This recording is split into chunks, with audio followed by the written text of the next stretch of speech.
India हो चाहे पाकिस्तान हो, जब आप इनका कंपैरिजन करते हैं, इंडिया नंबर गेम में हमारे से आगे है, नंबर्स उसके बहुत ज़्यादा है, लेकिन और बहुत सारी चीज़ें मैटर करती हैं। पाकिस्तान एक पोटेंट न्यूक्लियर पावर है। पाकिस्तान की जो फ़ौज है और इंडिया की फ़ौज दोनों दुनिया की टॉप 10 अफवाज में शामिल हैं।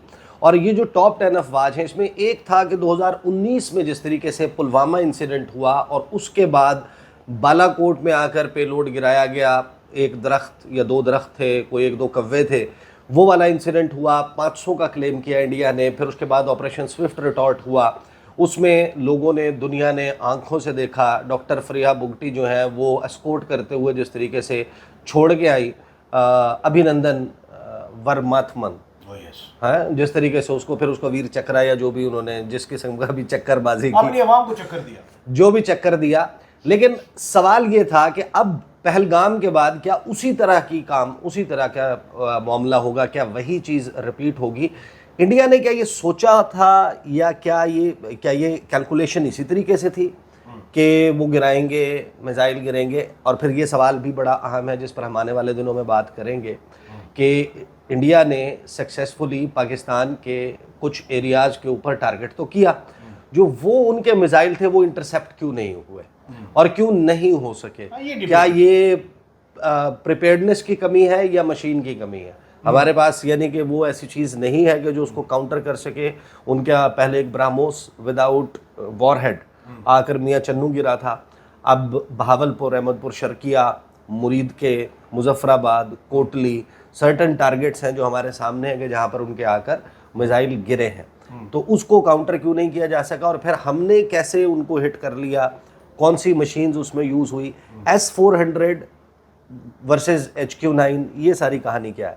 देखिए, सबसे पहली बात तो ये कि मेरे ख्याल में वीर चक्रा इस दफ़ा जो इनके गिराए गए हैं उसमें जो भी पायलट्स थे उनको वीर चक्रा मिलना चाहिए। उसकी वजह ये है कि अकॉर्डिंग टू माय नॉलेज 1 घंटा 7 मिनट एक इंटेंस एक्सरसाइज दोनों तरफ से हुई है एंड टायरिंग एक्सरसाइज हुई है, जिसका रिजल्ट के पाकिस्तान को ये मिला कि उस तरफ से 5 गिर गए। दोनों एयर फोर्सेस ने एब्सोल्युटली प्रोफेशनल डिस्प्ले किया, अपनी जितनी भी स्किल्स होती हैं इनकी, उसका एब्सोल्यूट डिस्प्ले किया है। हाँ, जहाँ तक बात है कि S-400 and then HQ-9, well ये जब लिया था पाकिस्तान ने 3 यूनिट्स लिए थे चाइना से, बिकॉज पाकिस्तान की जो नीड्स हैं वो 3 से ज़्यादा हैं भी नहीं। पाकिस्तान ने 3 यूनिट्स लिए थे, पर यूनिट कॉस्ट किया था $3.5 मिलियन। 3.5 मिलियन डॉलर से वो पाकिस्तान ने लिए थे, और इसके मुकाबले में S-400 जो कि रशियन था, टोटल $5 अरब की डील। हाँ, टोटल $5 अरब की 5.5 बिलियन डॉलर, 1.1 बिलियन का एक यूनिट था। उन्होंने 5 यूनिट्स लिए थे। उन्होंने ऑब्वियसली अभी डिलीवर होने हैं 2027 तक कुछ। हाँ, कुछ जो हैं वो हो चुके हैं और कुछ जो है अभी होने हैं। और उसकी इंस्टॉलमेंट्स उन्होंने जो सबसे पहला इंस्टॉल किया था वो ऑब्वियसली पाकिस्तान के साथ ही किया था, and they wanted to utilise it against Pakistan, which they tried and they couldn't do it very perfectly. Reason being obviously I think Pakistan has once again gobsmacked them. Pakistan Air Force has simply played absolutely phenomenal this time around, and हर दफ़ा मैं बार बार यही कहता हूँ कि पाकिस्तान की air force is phenomenal. अच्छा, अभी तक इंडिया की तरफ से इंडिया ने 3, हम कह रहे हैं कि हमने 5 जहाज गिराए हैं जिसमें 3 रफाल हैं। इंडिया की तरफ से 3 जहाज़ों के गिरने को तो उनके मीडिया ने कंफर्म कर दिया है। वहाँ पर क्या, जो जिस तरीके से BBC ने रिपोर्ट किया, कुछ और इंडियन चैनल्स ने, कि वहाँ पर मलबा चुना जा रहा है, जहाज़ के टुकड़े इकट्ठे किए जा रहे हैं, लेकिन उनको एक्सेस नहीं दिया जा रहा मीडिया को उसके रैकेज तक। यूजुअली नहीं भी दिया जाता भी नहीं है। पाकिस्तान में होता, पाकिस्तान में भी ना दिया जा रहा होता। लेकिन अगर ये रफाल ना होता तो इंडिया के लिए बड़ा आसान नहीं था कि फ़ौरन बताता, या जिस तरीके से स्टार्ट में यानी कि वो कह देता ना कि ये तो भाई Su-30 था, जिसको वैसे ही फ्लाइंग कॉफिन कहते हैं, मिराज था। आपको ये वाई दे आर हाइडिंग, वो तो अनाउंस कर देते ना कि 5 गिरे। लेकिन दूसरी तरफ वो जो दरमियान में दावा आया कि F-16 गिरा दिया है, फलां गिरा दिया, फलां गिरा दिया, वो भी, उसकी भी कोई कंफर्मेशन? देखिए, हुआ ये है कि 3 प्लेसेस हैं जहां से कि ये फुटेजेस आई, और फुटेजेस लोकल्स ने भेजी। भटिंडा ने, हाँ, एक भटिंडा से, और एक अखनूर से, और एक जो है फुटेजेस आई, और वहां पे तो एक फुटेज में तो I could easily you know listen somebody who said कि 3 प्लेन इधर गिरे, एक जगह पे 3 गिरे, एक जगह पे 3 गिरे IOJK में ना, 3 जगह पे गिरे, बठिंडा एक और अखनूर एक।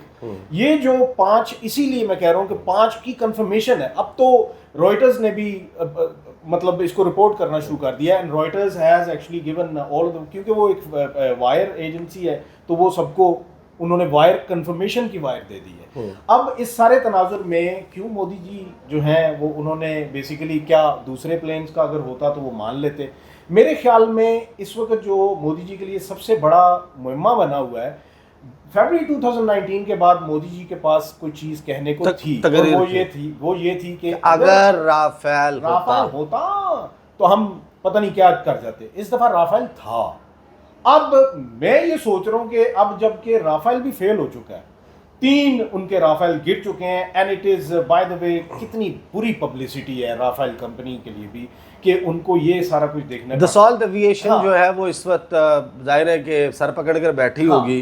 अब इसके बाद कि हमने क्या किया, इसके बाद ये ना सिर्फ के 26 राफेल मजीद खरीदने का इन्होंने पहले से अंदिया दिया हुआ था, F-35 की बातें हो रही हैं। मैं अमेरिकन से कहूंगा, अगर वो ये वीडियोस उनमें से कोई भी देख रहा है ट्रांसलेट करवा के, भाई इनको ना देना ये F-35 इतना रीजनेबल और इतना रिस्पेक्टफुल वो प्लेन है, आपका फाइटर जेट है, इनके लॉकहीड मार्टिन की, जिसे कहते हैं कि सबसे जो मिराज वाली चीज़ है। लेकिन इसमें राजा साहब ये पागल पुती पोदा फोन से ऑसी, हाँ, तो हल्की फुल्की फ्रांसीसी आपने और मैंने भी पढ़ी है। जो मैंने इमेजेस देखे हैं, जब आप उनको जूम करते हैं तो उसमें फ्रेंच लैंग्वेज में मार्किंग्स बड़े वाज़े नजर आती हैं। अब उस पर मुअम्मा ये है कि ये मिराज भी हो सकता है, वो भी फ्रेंच, और ये रफाल भी हो सकता है। जो इनका हेड काउंट है 36 रफाल का, ये हेड काउंट कैसे, यानी इंडिया फिर अब क्या करेगा? अब हमें हेड काउंट करके दिखाएगा, या अपने लोगों को सेटिस्फाई कैसे करेगा, या गोदी मीडिया बिलीव करवा देगा? गोदी मीडिया उनका सारा कुछ बिलीव करवा देगा। आई थिंक मैं एक बात आपको बता दूं, अगर उनको कुछ भी सक्सेस होती ना, एक रत्ती बराबर भी सक्सेस होती, आपका क्या ख्याल है? Over the moon. आपका क्या ख्याल है कि मोदी ने घर बैठे रहना था? नो, मोदी तो एक कोई सेकंड पोजीशन पे आने वाला जो है, वो क्या, वो जो आपकी आवाज आ रही है वो फोन के ऊपर, वो उसकी भी वीडियो रिलीज करवाई थी। एग्जैक्टली ऐसी। और इवन के जेवलिन थ्रो में जो सेकंड आया था उसको भी फोन करके नीरज चोपड़ा को भी करना। तो मोदी तो कोई भी गैलरी प्ले करने से पीछे नहीं हटता। ये इतनी बड़ी गैलरी, उसकी तारीख की सबसे बड़ी गैलरी होती। अगर उसको पूरा भी यहाँ से कुछ ऐसा मिल गया होता प्ले करने के लिए, he would have been over the moon, he would have been over the screens all the time। तो पाकिस्तान तो अपने वो भी दिखा रहा है, तो पाकिस्तान ने तो अभी तक जो वीडियोस हैं खुद पाकिस्तानियों ने शेयर की हैं। पाकिस्तान की गवर्नमेंट ने फौरी तौर पर ये एक्सेप्ट किया है कि ये जगह टारगेट हुई, ये जगह टारगेट हुई, ये जगह टारगेट हुई, यहाँ पर ये इंफ्रास्ट्रक्चर तबाह हुआ है, यहाँ पर इतने लोगों की शहादत हुई है, ये नमाज जनाजा हो गया है। तो लोग इंडिपेंडेंटली, अब तो दुनिया तब्दील हो गई है, हर बंदे के हाथ में सिटीजन जर्नलिज्म है, हर बंदे के हाथ में मोबाइल फ़ोन है। इससे पहले के कोई अनाउंसमेंट होती, मेरे घर के बिल्कुल अकब से आपको पता है कि बहुत कुछ हुआ है, बहुत कुछ हुआ। I live very near to the Noor Khan air base. आप तो सेंटर पॉइंट। तो वहाँ से जो कुछ हो रहा था, लोग वहाँ की फुटेजेस बनाकर सामने रख रहे थे। तो यानी इसका मतलब ये है कि जो इंडिया कह रहा है कि हमने भी कोई प्लेन गिरा दिया है, तो ऐसी तो कोई कहानी अभी तक तो नहीं सामने आई। बात नहीं है, अभी तक अगर उन्होंने प्लेन गिराया होता ना पाकिस्तान का, तो आपका क्या हाल है कि उसकी एक इतनी सी फीती भी होती ना उस प्लेन की, तो इन्होंने यहाँ पे सामने रख के साबित करवा देनी थी कि ये, जैसे 2019 में उन्होंने दावा किया था और फिर अमेरिका ने उस दावे को रिजेक्ट किया कि हमने जाकर अपने जहाज पूरे काउंट कर लिए भाई, हमारे हम पे ना हमारे जहाज पूरे। अब जो आगे देखें, लीडिंग क्वेश्चंस बहुत ज़्यादा है। एक ऑब्वियसली एग्जैक्ट डैमेज की तफसील के साथ कंफर्मेशन नहीं है कि हमारे वाटर रिजर्वॉयर्स या हाइड्रो पावर जो इंफ्रास्ट्रक्चर है उसको कोई डैमेज हुआ है, वो कितना हुआ है, Neelum Jhelum hydro power project को कितना डैमेज हुआ है। And that's where the question lies कि जब वज़ीर आज़म की गुफ्तगू से, बाकी लोगों की गुफ्तगू से ये आया होता है कि जैसे द वॉर इज़ ओवर, लड़ाई, मिनी बैटल, मिनी वॉर ख़त्म हो गई है, विन विन सिचुएशन क्रिएट हो गई है। बट नहीं, यहाँ पर सवाल ये आता है कि एपिसोड 1 थी, there will be an episode 2। Will there be an episode 2? किस्त नंबर 2 आएगी, क्योंकि इंडिया ने साथ में आबी जारियत जो शुरू की हुई है, बागलियार 1, बागलियार 2, फिर उसके बाद वुलर, फिर किशन गंगा, उसके बाद जो ईस्टर्न रिवर्स है उस पे उनके पास शाहपुर कांडी डैम है, वहाँ पर भाखरा डैम है, पोंग डैम है, रंजीत सागर उनका रिजर्वायर है, डैम है, उसकी फैसिलिटी है। तो दर्जनों उनके इन 6 दरियाओं के ऊपर मंसूबे हैं। अगर वो हमारे यहाँ किसी ऐसे इंफ्रास्ट्रक्चर को तबाह करते हैं, उसको हिट करते हैं, तो फिर उसका जवाब क्या होगा? और उसका जवाब दिए बगैर ये स्कोर सेटल नहीं हो सकता। नहीं हो सकता। ईसा, यहाँ पे मैं एक बात बता दूं कि पाकिस्तान ने एक्ट ऑफ वॉर 2 दफ़ा कहा है। एक, जब इंडस वाटर ट्रीटी इंडिया ने कहा जी कि हम ख़त्म कर रहे हैं, तो पाकिस्तान ने कहा कि we will consider it an act of war and we will respond to it. और एक वो वाला एक्ट ऑफ वॉर हो गया, एक वो वाला एक्ट ऑफ वॉर जो कि रात को हुआ। और ये ज़हन में रखिए कि जो पाकिस्तान ने जवाबन किया है, उनके जो 5 तैयारे गिराए हैं, ये पाकिस्तान ने उनको उनकी एयर स्पेस में जाकर नहीं किया, ये पाकिस्तान ने अपना डिफेंसिव पोस्चर शो किया। ये डिफेंसिव पोस्चर था, ये कोई पाकिस्तान की तरफ से उसका रिस्पॉन्स नहीं था। पाकिस्तान ने रिटेलिएट तो नहीं किया। पाकिस्तान अभी अपने 2 हक रखता है रिटेलिएशन के।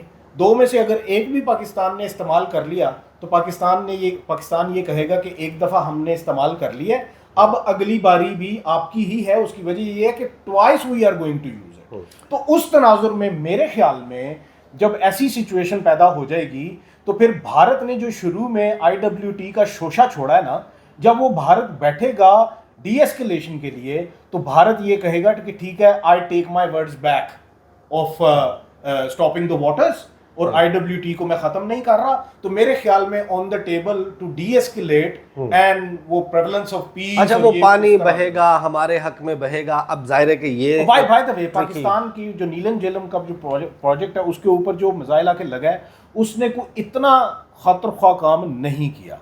उस मिसाइल ने उसको नुकसान नहीं पहुंचा उस तनाजुर में, लेकिन लॉक करना, टारगेट करना, that is an act of war.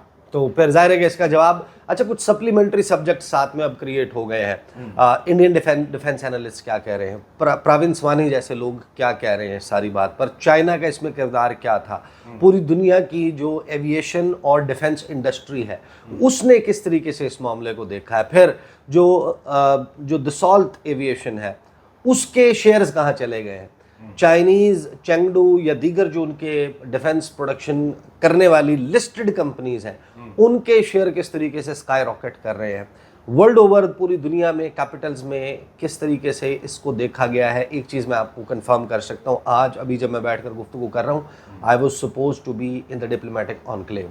मुझे आज ऑस्ट्रेलियन हाई कमीशन में होना था, वहाँ पर आज उनका एक नेशनल डे की सेलिब्रेशन थी स्प्रिंग के उन्वान से, और उसको कैंसिल कर दिया गया। अच्छा, उसको कैंसिल करने का ये मकसद नहीं है कि वहाँ पर कोई डिप्लोमेटिक ऑनक्लेव में हमला होने वाला है या कोई इस वक्त अभी ऐसी सिचुएशन है जैसी गुज़श्ता रात थी, वो तो टल चुकी है।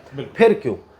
इस वजह से कि वहाँ पर आने वाले सिर्फ ऑस्ट्रेलिया के डिप्लोमेट्स नहीं हैं, पूरी डिप्लोमेटिक ऑनक्लेव से अमरीकी, इंडियन, हर एम्बेसी से नुमाइंदगी मौजूद होती है। जब हम ऐसे इवेंट्स में जाते हैं, हमें वो फील मिलती है कि क्या चल रहा है इस वक्त डिप्लोमेटिक सर्कल में, पाकिस्तान के हवाले से, रीजन के हवाले से। एक बड़ी विविड और कैंडिड किस्म की चीज़ें डिस्कस भी होती हैं, उसकी जानकारी भी आपको मिलती है।